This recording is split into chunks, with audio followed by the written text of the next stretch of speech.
Hi, I'm Kyler Emerson, the editor-in-chief of The Runner, and this is what you can expect from our latest issue.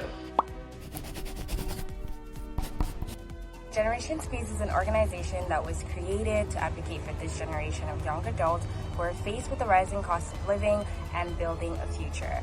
So Gen Squeeze, this generation of young adults in their 20s, 30s, and 40s are facing the harsh reality of the high cost of living, struggling to make ends meet, and the housing affordability crisis. So in a statistics presented by Generation Squeeze to help understand the difference in today's living for young adults in comparison to 1976, one can see that the income for people aged 25 to 34 decreased from $58,000 to $53,000, and this is with 70% of young adults today completing post-secondary education as opposed to only 30% 46 years ago.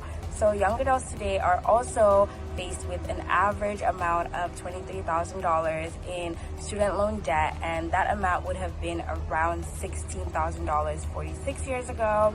And the high cost of housing also has them looking at around $568,000, whereas in 1976 the cost would have been around $224,000. So based on these statistics, one can see the vast difference in living as a young adult 4 decades ago compared to now. So in this article, I speak to experts who just discussed the housing affordability crisis in Canada, specifically in BC and Ontario, the two provinces where the cost of living is much higher.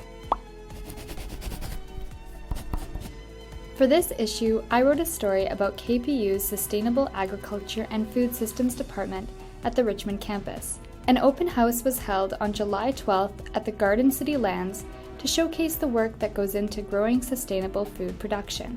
8 hectares of the land, which consists of a total of 55 hectares, is leased by the department for a teaching and research farm. The municipally owned land is not far from KPU's Richmond campus.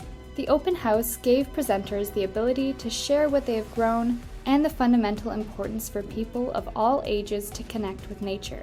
I spoke with Piper Kenny, who is the Outreach and Volunteer Coordinator at KPU. She touched on how important it is for people to know where food comes from and the gratitude that comes with growing food ourselves. I also spoke with Richmond City Councillor and high school teacher Michael Wolf and touched on how vital it is for the next generation to be aware of what farmers do and the importance it can have on the environment. The Seed Library is an initiative towards promoting food security and sustainable development. The Seed Library loans seeds to those interested in growing their own food.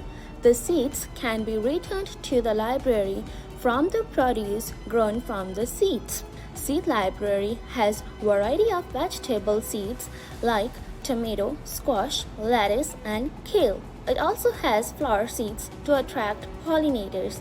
The Seed Library is open to all public and it is open till the library hours. Celia Brickerhoff is the head of the project and is always in the Seed Library to answer any questions regarding plantation. This opinion article was written by Fatima Romero Afi. An online petition is calling for Translink to change its current pet policy so well-behaved dogs can travel without being in a crate. The current Translink pet policy allows pets, but they must travel in an enclosed carrier that can fit on the person's lap. Pet owners who don't have a car are limited in transit options in terms of where they can travel with Translink and have to resort to car hailing services like Uber or taxis to transport their pets. Fatima argues that amendment would help the city of Vancouver reach its goal of over 50% of its trips into the city being by foot, bicycle, and public transit, and explains how all well-behaved pets should be allowed on transit as the environmental benefit of encouraging people to reduce their carbon footprint outweighs the manageable risks of allowing pets on transit.